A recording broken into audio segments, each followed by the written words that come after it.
ready to fire up. Okay.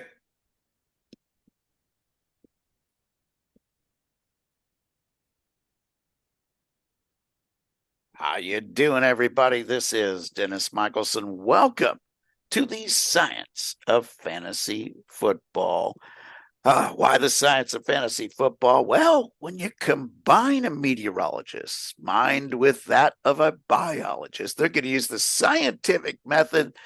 They're going to make the statistics prove through mathematics that they are significant before they even dare to put them to use. And they're going to let the statistics guide them to the answer instead of the other way around. And joining me as he does each and every episode, he is the fantasy professor. He's a real professor. It is John Bush. And John, the fantasy football playoffs are here, and it's amazing because it just seemed like we were entering draft season about a week ago. Yeah, it there's questions. I think everybody's fired up based on the Thursday game. There was a lot of points distributed. Atlanta surprised almost everybody in our little pick'em group here. I think maybe one figured it out that it was Atlanta, and I just, when it's 1 point different and the last team with the Oh, ball, how you going to catch that? You're not. there, Tampa Bay should have yeah. won, but Oh, yeah, man. but it was great points. I love to see Evans back. I was a little Oh, sad yeah. on Ibuka. I was hoping for more. Godwin surprised me, still kind of in the mix. It was surprising some of the stuff I was seeing out of Tampa Bay. Atlanta, I was not surprised, Dennis. I was went back and looked at my rankings, and I think I had Bijan 98 out of 100 and Oh, yeah. Pitts 98 out of 100. Yep. That was it. That was the only two players, that I'm not saying, everybody had that. Everybody should have had that. If you played people over Pitts, it must have been Bowers or maybe McBride. It gets thin after that. Maybe you could talk Kittle, maybe, but at that point, it's getting lean.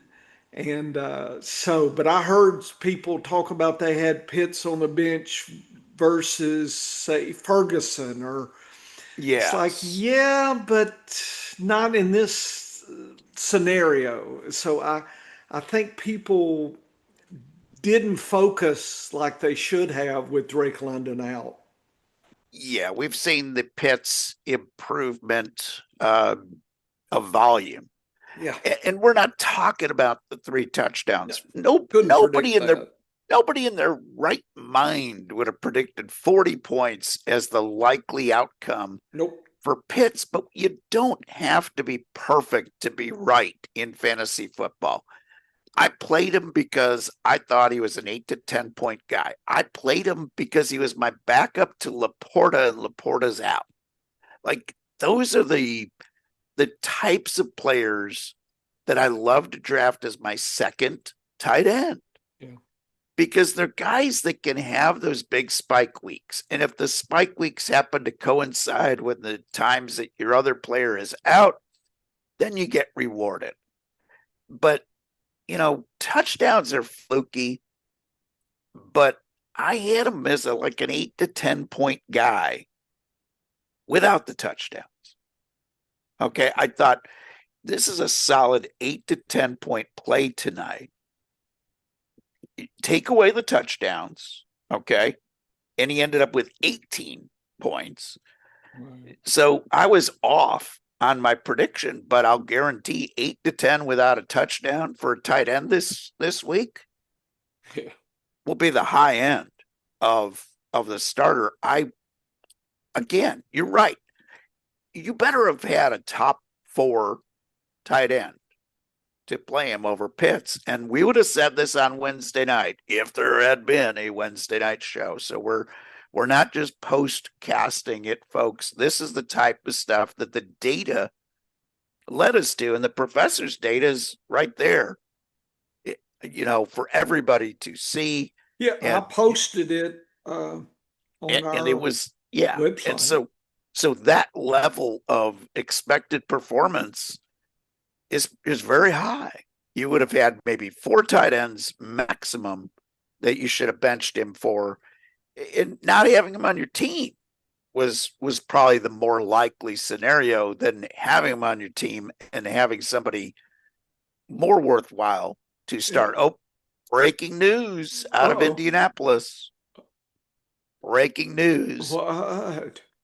Philip Rivers announced as the expected starter I can't believe. for Okay. this week. Well, here, So, let me yeah. finish this thought. Uh, Here was my Saturday, Thursday night game analysis. No podcast. Here's the figures. And I think just real quick, here was the DAPS. Nothing scared me. No. And here was Atlanta, Dennis. Pitts and Bijan. When I look at this, I say, okay, I see 2 players. And take a look at how, because I was so scared of Evans, Oh, yeah. I thought, well, Godwin. But see, I wasn't strong.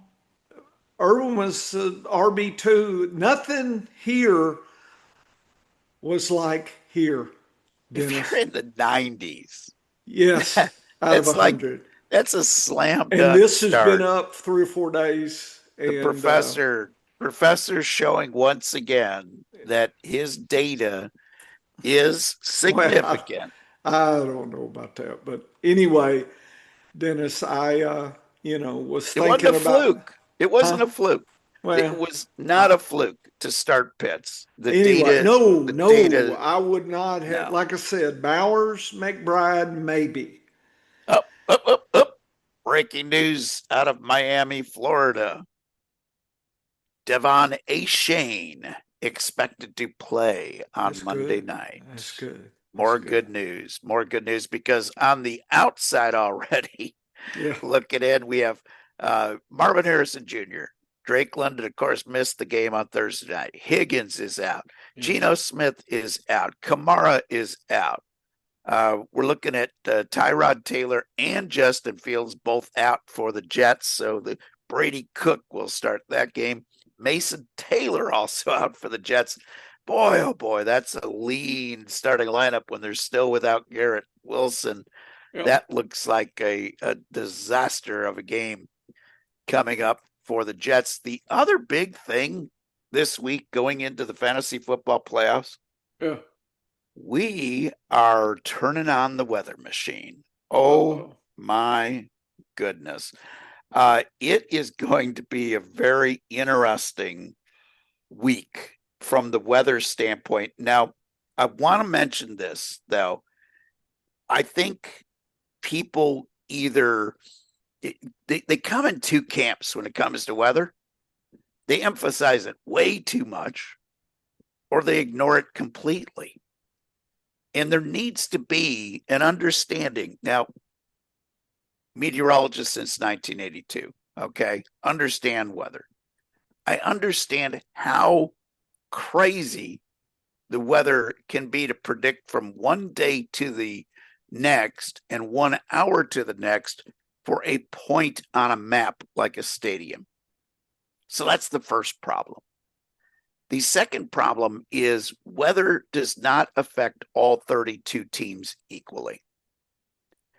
If you've got a team like Detroit, who's used to playing indoors, now you shove them outdoors in 5 degrees and a 30-mile-an-hour wind, they're probably going to be reacting more to that than a team like Buffalo, who is used to playing in bad weather.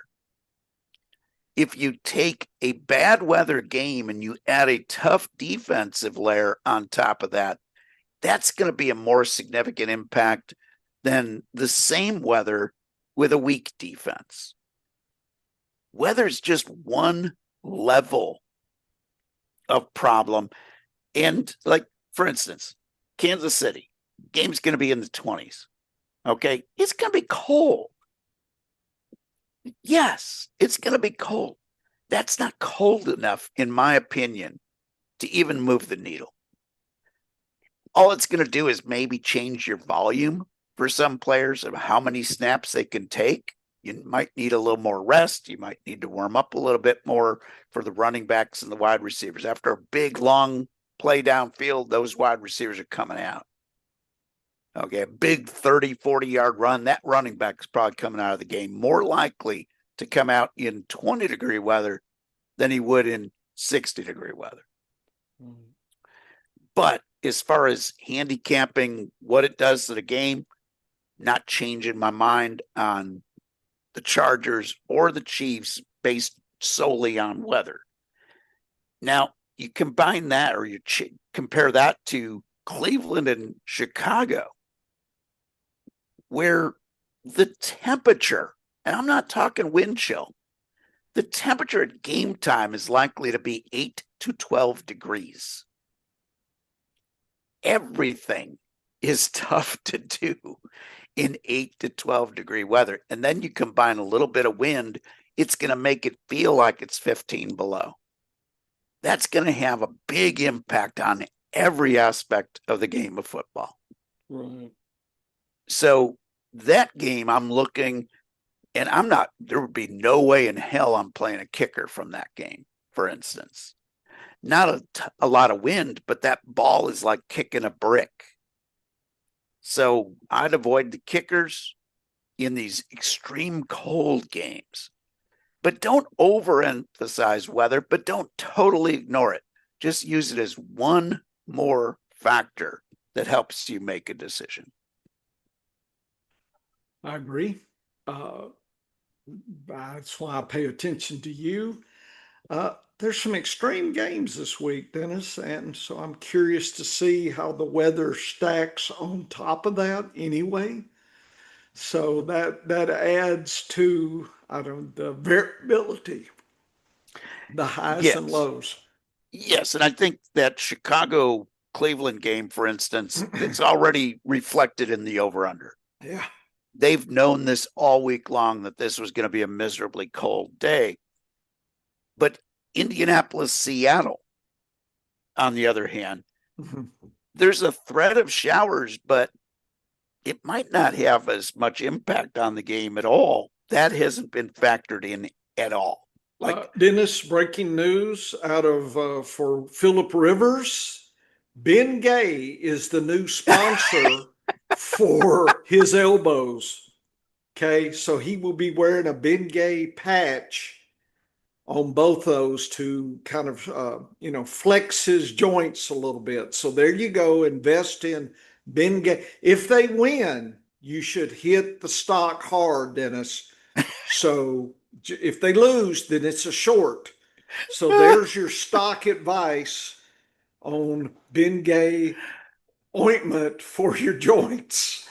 And if he plays well, the stock on Metamucil should go up as well, because Dennis, you want your quarterback, you want your 45-year-old quarterback. Dennis, when he's high stepping, you don't know if what's he trying to do here. If he's high stepping to the potty or what.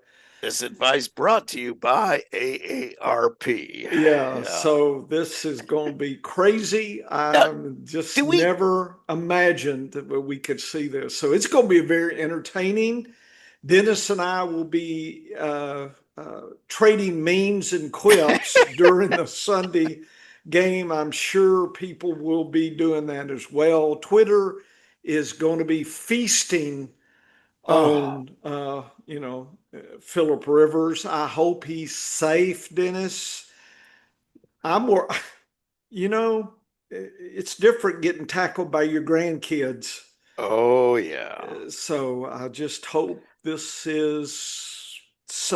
some safety. And when his head hits that ground, that they need to check him.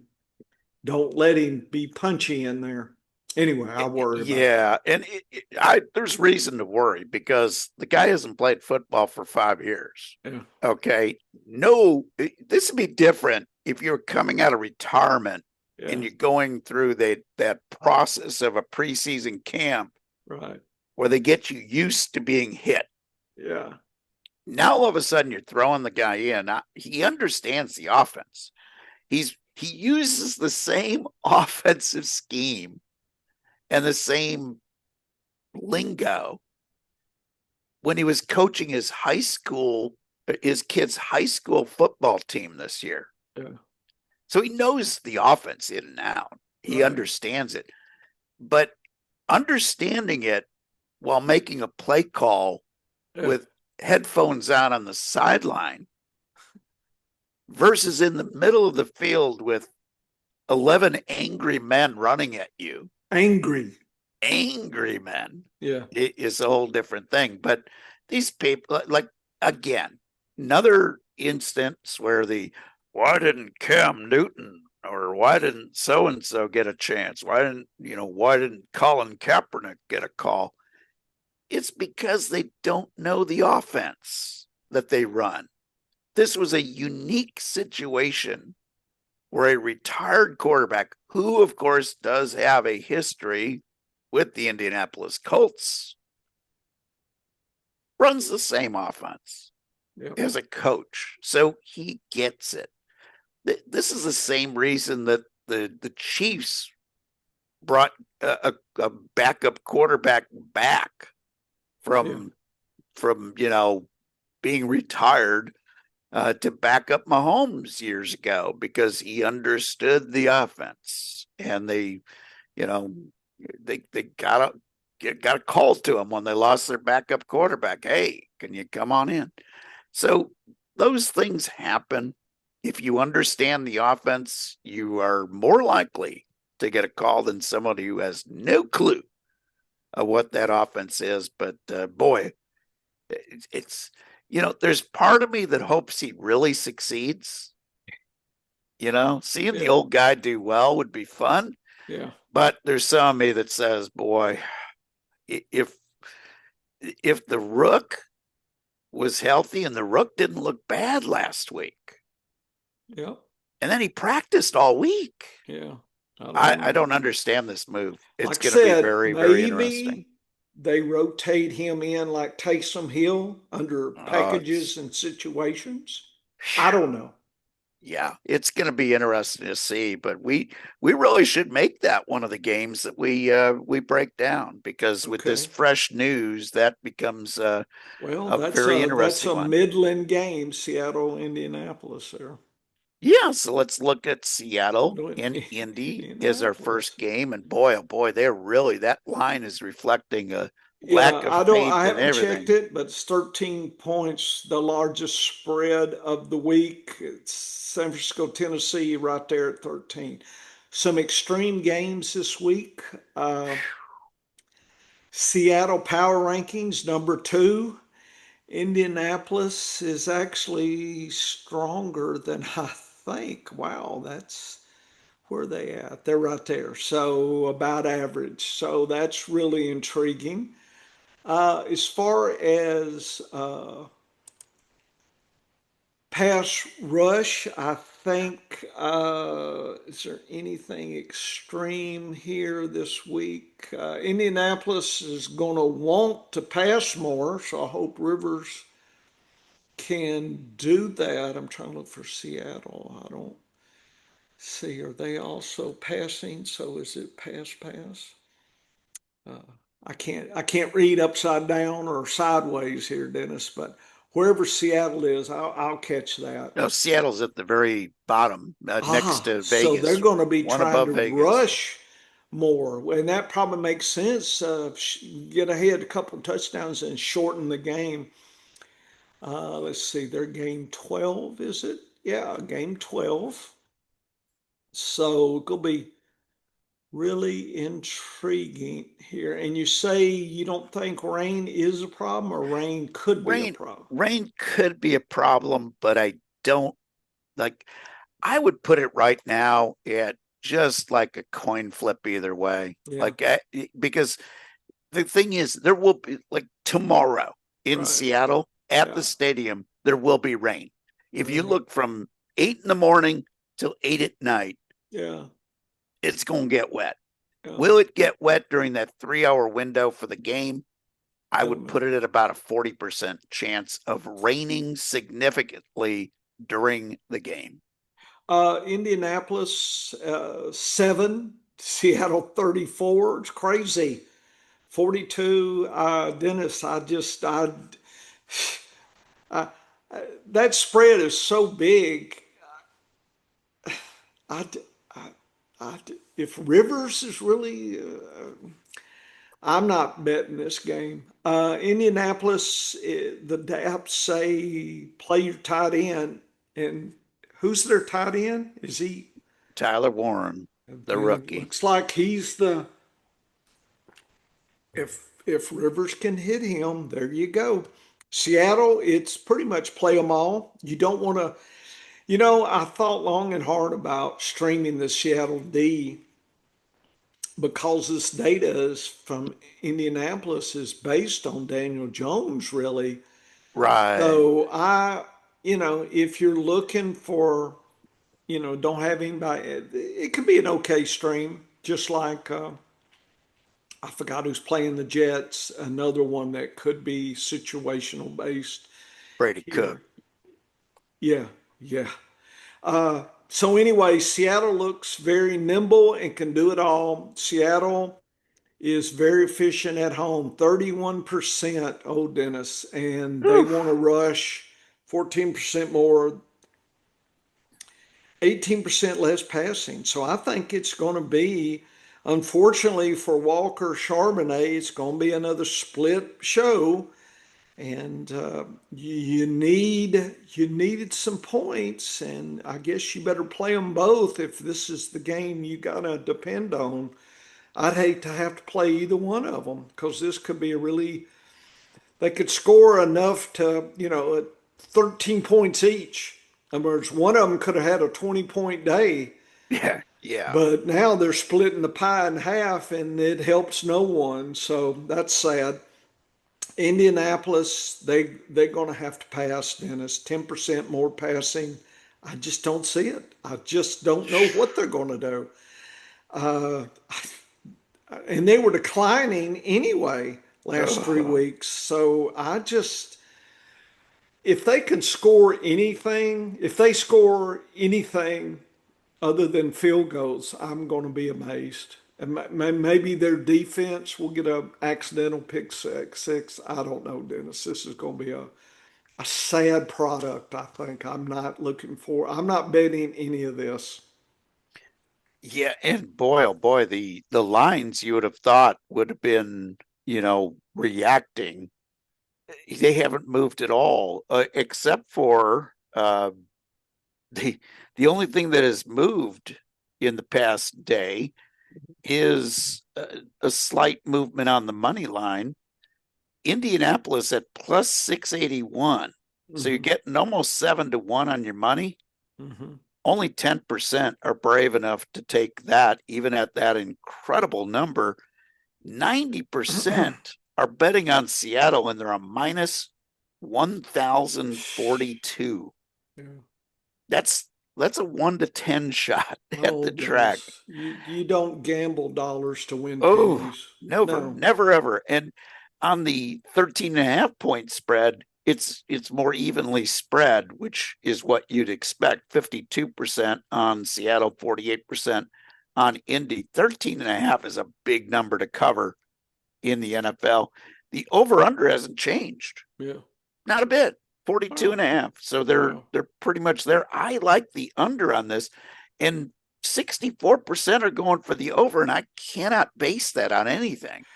I could Seattle see this. Doesn't need 34 points to beat Indy. I could see this as a and 24. if it does rain and it's miserable and they can rush Charbonnet and Walker and piss you off either way you played it, unless you played them both and you're still mad.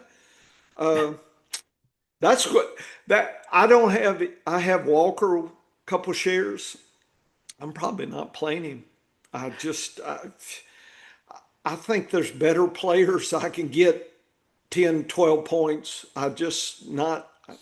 It's been a weird year for those running backs, Dennis. It's been sad.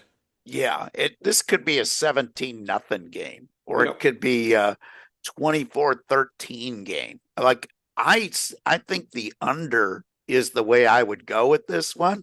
Right. But boy, so much uncertainty. I do think Seattle will win. Let's look at a better game. Let's look at Buffalo and New England, because this is a game that has given me fits, and it's just barely under being the Husky.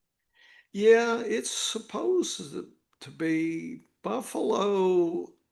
They're not the strongest power, and New No. England is a little bit higher, but they're both Yeah. average. Yep. This is, don't know about this game, Dennis. I'd be suspicious. Buffalo is the apparent favorite, even though they're an away team. That's suspicious. I think on the pick 'em, I've been teasing myself with New England, but I think I'm Buffalo right now. But is the weather going to be bad? Is there Well, bad is no, it's not going to be really bad. How about that? What we're going to be looking at from a weather standpoint Mhm. in this game is there's going to be snow before the game starts. If the models are correct, the snow will be gone before kickoff. Mhm. It's going to be pretty cold. Uh, but the big deal will be the wind, because I think we'll have enough strong enough wind that there will be a little bit of an impact. Uh, so it won't have a major effect, but it might affect the kicking game more than Okay. anything else in this Okay. one.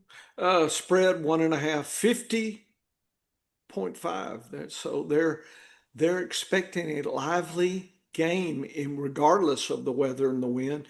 Buffalo, it says passing to Kincaid, or you pick the wide receiver because I can't.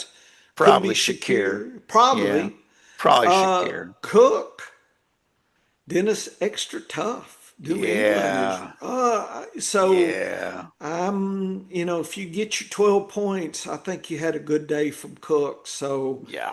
if you need something crazy, you're behind the eight ball because you're facing Pitts. I don't know if this is the place to collect a couple of touchdowns from Cook. That would be great on the few shares that I will play of him because I probably can't find anybody else, but I'm not expecting anything great above the median. I do like Kincaid. I think there's an opportunity, and just Allen could rush and run and embarrass them. So New England, it's all about the rush. I think Stevenson, if they give him the lead dog, might collect your point. I may slip him in a flex, Dennis. I'm looking at this and thinking about that. Everything else, May's going to have to earn. Diggs versus Butte versus whoever or Henry. It's not the best scenario, and if there is any wind, it doesn't help May's passing. So I'd hate to have to rely on May. I would rather rely on Allen because of his legs. I'm hoping that he can get you 60 yards and maybe a touchdown and not have to pass so damn much. So I'm playing Allen, but I'm hoping for rushing activity from him and maybe even running in the end zone. New England at home loves to pass, and that is not what Buffalo likes to give people. Buffalo is all about the rush, and that's not what New England is giving. So the strengths of both teams are being blunted by the defense, Dennis. So each Interesting. team is going to have to flip opposite of what their tendency. Again, this is tendencies. It's not, in blood, these tendencies, but Right. that's what it's saying at this point. Whew. This is a tough game, and I'm dealt with a very, very tough decision this weekend, because in a guillotine league where I'm down to the final five, uh, obviously your team rosters are loaded at this point. So I'm in a situation where I've got to make some decisions. And the problem I have is Josh Allen's my starting quarterback and James Cook has been my starting running back. I'm not sure I can play them both against the New England defense and be as happy as I could be in this scenario. Now I've got Mahomes as a backup for Allen, and I'm tempted to go that route. And I have Kyron Williams or Travis Etienne that I could play ahead of Cook. I also have Waddle or Olave that I could play ahead of Cook because I've already started Bucky Irving at running back. So I can't afford another small point guy, or I'm going to be in jeopardy of being guillotined. So this is a tough game. I like New England in this one. I'll take them at home. They've been surprising people. And I don't understand 50.5 with these DAPs because New England's going to be encouraged to run a lot. We know that Buffalo does not like to throw a lot. So I'm looking at this game as probably not going to be a 50-point game. I like the under. I'm going to take New England. I'm used to Josh Allen putting that Superman cape on, but I think this week he's going to come up a little shy. I'm worried about him, but I'm hoping I'll get lucky, Dennis, because I don't have much choice. Play him in a few leagues, so it is what it is. We want to do one more, or we Let's go to do one more here. Let's okay. let's look at the Chargers in Kansas City. Kansas City. Can you imagine that? Power It's rankings amazing how we end up with that game. it's amazing here. Okay. Kansas City's right there. And you say the Chargers have a little bit of an advantage, Dennis. So Yes, they should. be cautious here. Kansas City, if they don't win, are they out? They have to win out, in my opinion, to have any chance at the playoffs. Okay. This is not where we thought we would be. Nope. In at the expo this year while we were drafting. We were thinking Rice was going to spice up our gumbo and cruise us into our draft night out leagues. I'm just hoping to get median points at this week here. Actually got a bye this week, so I don't have to worry about Pitts this week. I'm happy. I'm glad. Dennis, did you make the playoffs or did you I get your butt kicked? I did not make the playoffs. I lost the tiebreaker by 16 points. Oh, what a heartbreak. Yeah, Dennis, I but probably that's was feeding you too many chicken wings. Lamar was the downfall, man. It was I got bit by the Lamar Jackson Yeah, thing. When he fell in the draft, I should have kept leaving him fall because my game plan was to go with a combination of Goff and Stafford and yeah, Love and Baker and get them late, get two of them, yeah. and You play and the I matchups. both, yeah. I won in spite of that because I happen to Yeah, have Bijan and Travis Etienne, very Dennis, good. and Christian Watson and Rice and so I Very got and nice. Bowers. So I have a pretty strong team here, Dennis. So this week, like I said, I got a bye this week, but I have Lamar, Bijan, Travis, Etienne, Christian Watson, Rice, Bowers, Olave, Godwin, and and I have Dart on the bench. I may next week. I may flip him in, and I kept Manunga. Thank you for that pick. I picked up Gersecki just in case Bowers got hurt. I'm playing Bowers, but that's where I'm at, and so I'm lucky to be in the top four. So I will Very good. carry our banner into next week and we will see. And if I do move to the finals, then maybe we should eat extra chicken wings. I don't know, with hot sauce or buffalo sauce. Anyway, KC is the favorite, Dennis. They need, can I say, need this Oh, game yeah, they versus do. the Chargers, minus Yes, they do. four. Travis needs to step on Herbert's hands before the pregame or something, or have Taylor, do something provocative to catch his attention so the KC defense can pick him off and get a pick six. We need something to happen, Dennis. Something needs to go down for KC. KC's at home.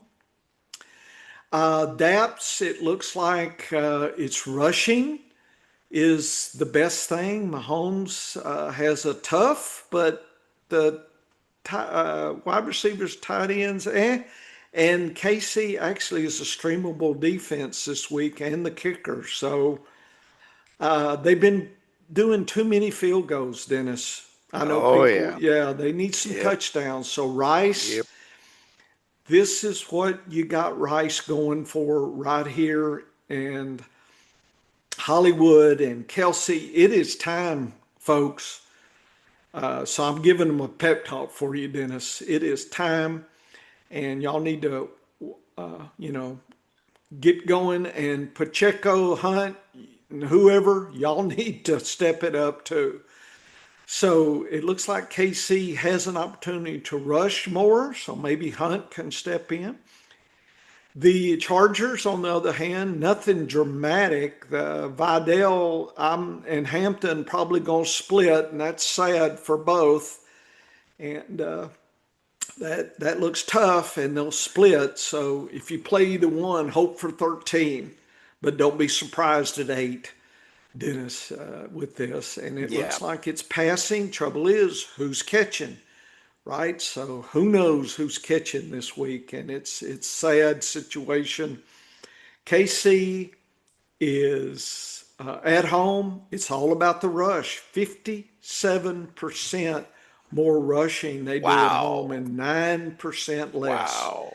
But they are declining in efficiency, Yeah, Dennis. they are. Yep. Chargers away, it's those are below. I mean, Dennis, 56, one of the lowest Wow. rushing attempts in a way. So Vidal, tough. They don't like to rush. They like to pass much more. Look at the ratio there. That's crazy ratio of pass to rush. It probably is one of the highest of the week. Let me look at my figure here. Well, maybe not as much as I thought here. But that's interesting here. Chargers right down here is a little bit more rushing. And anyway, so Dennis, that's what the name of that tune is. What you think? Oh, boy. Well, first, Hollywood is out for the Chiefs. That's not good. That's not good. So this is a game where Kansas City needs to win. Like they're up against the wall and they need this victory. And sadly, this year they have discovered how to lose more than they have in recent years. And it really comes down to the lack of a rushing game. They just have not been able to sustain a running game. And now they've got injuries on the offensive line that are starting to pile up and starting to cause problems. Boy, as much as I want as the Kansas City homer to pick the Chiefs, got to pick LA. Oh, Dennis. I got to pick LA, and I do think this will be a higher scoring game than 41.5 is too low for these teams. They're both going to live in the 20s. So I like the over in this. And boy, if the Chiefs could mount a rushing game, they could beat LA, but they have not been able to get that rushing game going. And the Chiefs receivers, 8 drops last week. 3 of them by Kelsey. Like, I don't think Kelsey dropped 3 passes in a year a couple of years ago. So it's with a heavy heart that I pick against the Chiefs. And it might be the first time I've ever picked against the Chiefs here on the podcast. I think it is. Is this reverse psychology? If you pick, it is not. I'm not that smart to try to play that game. I just what I've seen from the Chiefs, the only advantage that they have on these DAPs is one that they cannot exploit. Yeah. Versus the Chargers, what I'm worried about with the Chargers is that we're just going to see Justin Herbert be able to run and do the things that Mahomes usually does, which is extend drives with his legs and keep that Kansas City defense off balance. The Chiefs have not been able to get to the quarterback as well unless they go all out blitz. Herbert's smart enough to read that, get the ball off, and avoid the big sack. I hope I'm wrong, guys. I want to see my Chiefs in the playoffs because I think Mahomes in the passing game can still cause enough grief, and Spags, the best defensive coordinator in the league right now, can figure out a way to get that stop with the all-out blitz. But with the Chiefs front line, their offensive line being battered and bruised and not, all the depth's been used up. Now that Polay guy that came in, undrafted free agent, came in last week, played left tackle and was fantastic. So that was encouraging, but I'm just too concerned about where they are depth-wise on that offensive line. One more guy going down would seal their fate in this game. And we've seen what the Chiefs and what Mahomes has looked like behind a bad offensive line. And, this is a good offensive line that is now not one of the best because of injuries. And that's why I'm reluctantly picking against the boys. They have found ways to snatch defeat from the jaws of victory, or the victory from the jaws of defeat. You know what I'm saying. They figured out ways to lose games this year, which is something they haven't done in the past, and why I reluctantly pick against them this week. So head on over to the scienceoffantasyfootball.com. You saw what the professor did with that Pitts prediction for Thursday night. You can look at all of the data from the professor. He is going to break it down for you. Yeah. It's a suggestion, but a professor suggestion, when it's in the 90s, folks, here's what I'm going to say. Yeah. When it's in the 90s, that player's in your starting lineup. It just doesn't happen that often. And when you're looking at a 98, that's in the extremes. Yeah. That's the professor going all in. Yeah. And the professor don't go all in very often, folks. No. So you take that prediction and understand that, hey, the data works, the data is successful, and the professor knows how to get the most out of that data. And I would be trusted in him this week. Head on over to the sportsaffiliation.com, our sister podcast, the Matchup Lab, coming up as well today. And then head on back here Wednesday for another edition of the Science of Fantasy Football. Get to work, folks.